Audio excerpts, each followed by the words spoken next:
ഹരി ഓം. ഖണ്ഡം 3. ഗിരിരാജഖണ്ഡം. അധ്യായം 8. ഗിരിരാജ വിഭൂതി വർണ്ണനം. ബഹുലാശ്വനും നാരദനും തമ്മിൽ ഉള്ള സംഭാഷണം തുടരുന്നു.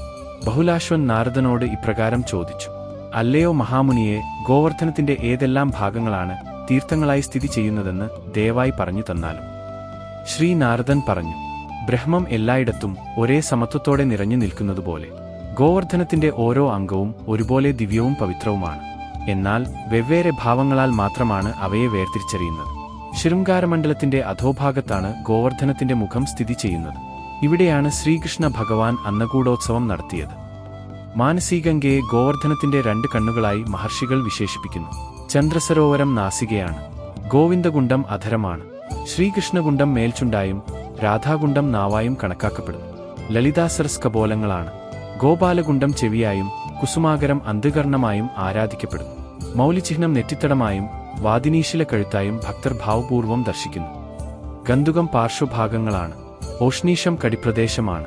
ദ്രോണതീർത്ഥം പൃഷ്ഠഭാഗമാണ്. ലൗകികതീർത്ഥം ഉദരമാണ്. കദംബതീർത്ഥം മാറിടമാണ്. ശൃംഗാരമണ്ഡലം ജീവസ്വരൂപമായി വിരാജിക്കുന്നു. ചിത്രശില ശിരസായും ശ്രീകൃഷ്ണ ഭഗവാന്റെ പാദചിഹ്നം ഗിരിരാജന്റെ മനസ്സായും ഭക്തർ ദർശിക്കുന്നു. ഭഗവാന്റെ ഹസ്തചിഹ്നം ബുദ്ധിയായി പ്രകാശിക്കുന്നു. ഐരാവതത്തിന്റെ പാദചിഹ്നം പാദങ്ങളാണ്. സുരഭിപാദം പക്ഷങ്ങളുമാണ്. പുച്ഛകുണ്ട് പുച്ഛമായും വത്സകുണ്ട് ബലമായും രുദ്രകുണ്ഡം ക്രോധമായും പ്രതിപാദിക്കപ്പെടുന്നു.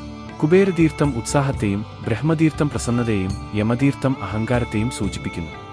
ശ്രീനാരദൻ തുടർന്ന് പറഞ്ഞു: ഗിരിരാജന്റെ ഈ ദിവ്യവിഭൂതികൾ ഭക്തിയോടും ശ്രദ്ധയോടും കൂടി ശ്രവിക്കുന്ന നരോത്തമൻ പരമപവിത്രമായ ഗോലോകധാമം പ്രാപിക്കുന്നു.